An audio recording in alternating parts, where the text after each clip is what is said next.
Kerusakan lingkungan adalah kerusakan degeneratif lingkungan melalui habisnya aset alam seperti air, tanah, dan udara termasuk ekosistem, intrusi habitat, pemusnahan satwa liar, dan pencemaran lingkungan. Ini adalah perubahan nyata dalam lingkungan yang dianggap tidak diinginkan atau merusak.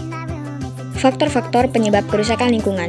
Pertama, faktor alam. Kerusakan lingkungan hidup karena faktor alam terjadi karena adanya bencana alam seperti gempa bumi dan gunung meletus. Selain itu ada limbah industri. Limbah industri ini dapat berasal dari pabrik dan rumah tangga. Jika tidak dikelola dengan tepat, limbah-limbah tersebut akan merusak lingkungan hidup. Dampak yang bisa ditimbulkan dari kerusakan lingkungan. Pencemaran. Kerusakan lingkungan dapat menyebabkan pencemaran air, udara, dan tanah. Perubahan iklim. Kerusakan lingkungan dapat menyebabkan perubahan iklim yang ekstrim, seperti kenaikan suhu global, cuaca yang tidak stabil, dan pola curah hujan yang tidak teratur. Yang terakhir, kehilangan keanekaragaman hayati. Kerusakan lingkungan dapat menyebabkan hilangnya spesies dan habitat yang penting. Solusi dari dampak kerusakan lingkungan.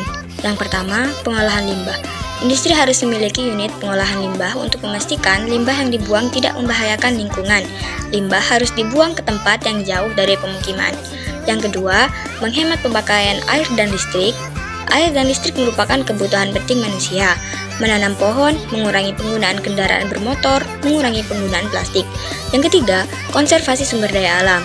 Restorasi, pengembangan strategi keanekaragaman hayati nasional, memperkuat kawasan dan jaringan yang dilindungi. Hal-hal yang bisa dilakukan untuk mencegah kerusakan lingkungan. 1. Tidak membuang sampah sembarangan di sungai.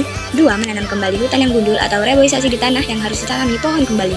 3. Tidak membuang limbah pabrik ke laut. 4. Melakukan terasering.